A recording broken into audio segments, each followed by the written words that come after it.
तो ये थी हमारे कुछ स्थानीय खबरें। अंतर्राष्ट्रीय खबरों को जानने के लिए चलेंगे नेशनल स्टूडियो।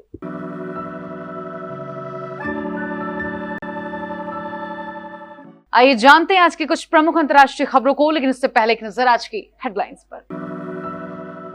सीडीएस पद पर नियुक्ति के नियमों में मोदी सरकार ने किया बड़ा बदलाव। पैगंबर मोहम्मद पर विवादित बयान देने वाले नूपुर शर्मा को दिल्ली पुलिस ने दी सुरक्षा।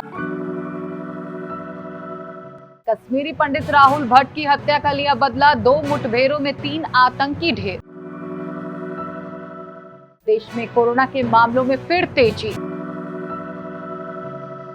कानपुर हिंसा मामले में 50 गिरफ्तार, 147 मकानों की प्रशासन ने की पहचान।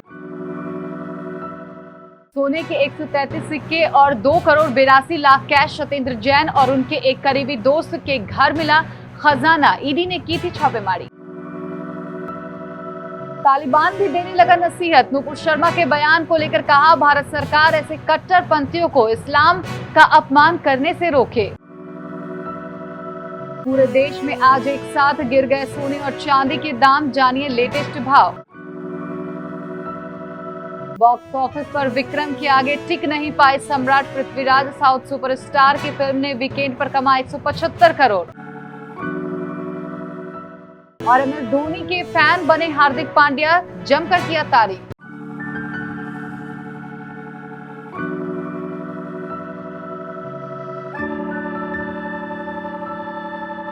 केंद्र की नरेंद्र मोदी सरकार ने चीफ ऑफ डिफेंस स्टाफ पद पर नियुक्ति के नियमों में बड़ा बदलाव किया है। रक्षा मंत्रालय ने मंगलवार को सीडीएस पद के लिए पात्र अधिकारियों के दायरे को विस्तृत करते हुए नए दिशा निर्देश जारी किए हैं। इसके तहत अब नौसेना और वायुसेना में सेवारत लेफ्टिनेंट जनरल या उनके समकक्ष भी सीडीएस बन सकते हैं। यह दिशा निर्देश तीनों सेनाओं के दूसरे सर्वश्रेष्ठ सक्रिय रैंक के अधिकारियों के लिए अपने सेना प्रमुख, वायुसेना प्रमुख और नौसेना प्रमुख जैसे वरिष्ठ को सुपरसीड कर सीडीएस बनाने का मार्ग प्रशस्त करते हैं।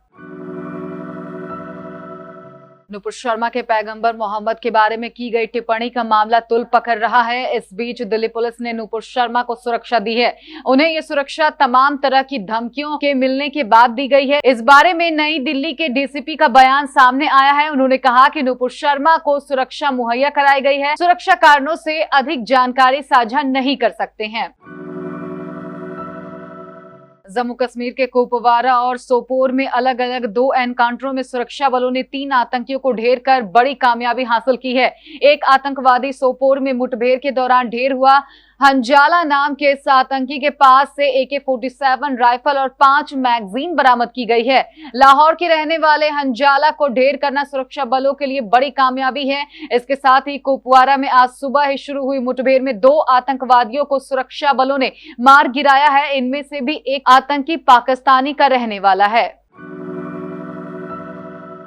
जाकर कोरोना फिर लौट कर आ रहा है। कुछ दिन पहले ही कोरोना के मामलों में कमी आनी शुरू हुई थी, लेकिन अब एक बार फिर इसकी रफ्तार बढ़ गई है। पॉजिटिविटी रेट 1% के पार चला गया है। नए मामले बढ़ने से एक्टिव केस भी बढ़ने लगे हैं। 24 घंटे में एक्टिव मरीजों की संख्या 1194 बढ़ गई है। अभी देश में एक्टिव केस की संख्या 26,976 है। सबसे ज्यादा मामले केरल, महाराष्ट्र और दिल्ली से सामने आए हैं। 24 घंटे में केरल में 1383, महाराष्ट्र में 1036 और दिल्ली में 247 मामले सामने आए हैं। यानी देश भर में जितने नए मामले सामने आए हैं, उनमें से 70% से ज्यादा नए मामले इन्हीं 3 राज्यों में आए हैं।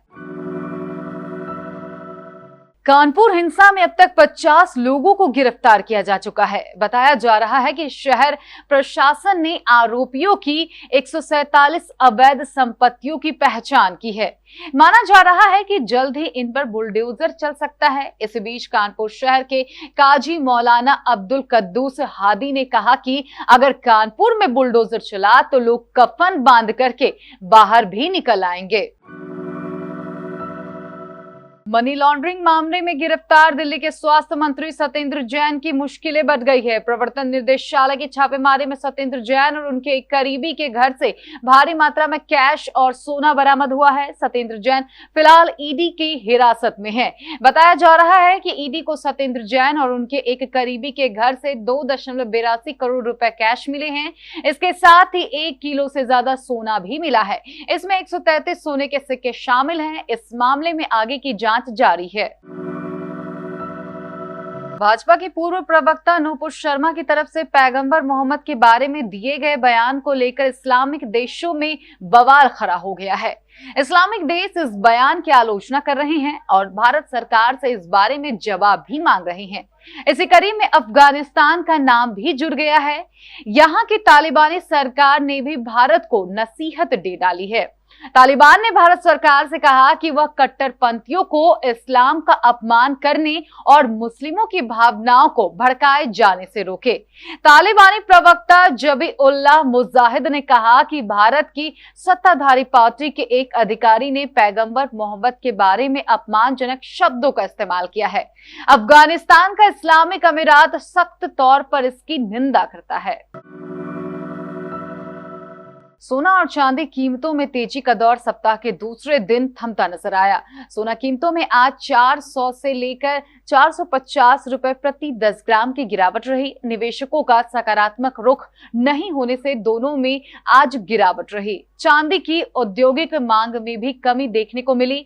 बड़े बॉयर्स के आज ऑर्डर सीमित रहे। जयपुर सर्राफा कमेटी की ओर से जारी की गई कीमतों के अनुसार सोना 24 कैरेट में आज 450 रुपए प्रति 10 ग्राम पर मंद रहा। सोना 2218 और 24 कैरेट में आज 400 रुपए प्रति 10 ग्राम की गिरावट रही। सोना 24 कैरेट 52,200 रुपए प्रति 10 ग्राम रहा। आज सोना जेवराती 50,100 रुपए, सोना 18 कैरेट 42,100 रुपए प्रति 10 ग्राम रहा। सोना 14 कैरेट 33,800 रुपए प्रति 10 ग्राम पर रहा। एक बार फिर साउथ इंडस्ट्री का सिक्का बॉक्स ऑफिस पर चल गया है। पुष्पा, RRR और KGF 2 के बाद अब कमल हासन की विक्रम ने न सिर्फ भारत बल्कि दुनिया भर के सिनेमाघरों में हलचल मचा दी है। जहां अक्षय कुमार की फिल्म सम्राट पृथ्वीराज सोमवार को बॉक्स ऑफिस पर पूरी फ्लॉप हो गई, वहीं कमल हासन की फिल्म विक्रम का दहाड़ जारी है। यही नहीं, विक्रम कई देशों के टॉप 10 मूवी में भी अपनी जगह बना चुकी है।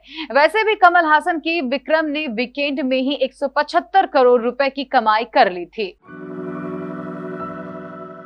टीम इंडिया के ऑलराउंडर हार्दिक पांड्या ने गुजरात टाइटंस को अपनी कप्तानी में IPL खिताब जिताया था। इस दौरान पांड्या बल्ले के साथ ही गेंद से भी असरदार साबित हुए थे। इस प्रदर्शन के चलते हार्दिक को साउथ अफ्रीका के खिलाफ 5 मैचों की T20 सीरीज के लिए भी भारतीय टीम में शामिल किया गया है। अब हार्दिक पांड्या ने टीम इंडिया के पूर्व कप्तान MS धोनी की जमकर तारीफ की है। साल 2014 में MS धोनी की कप्तानी में ही हार्दिक ने अपना इंटरनेशनल डेब्यू किया था। पांड्या ने उस डेब्यू मैच में अपने पहले ओवर में 19 रन लुटा दिए थे। इसके बावजूद धोनी ने उनसे 2 और ओवर करवाए थे। धोनी का यह फैसला सही साबित हुआ था और हार्दिक ने 3 ओवरों में कुल 37 रन देकर 2 विकेट लिए थे।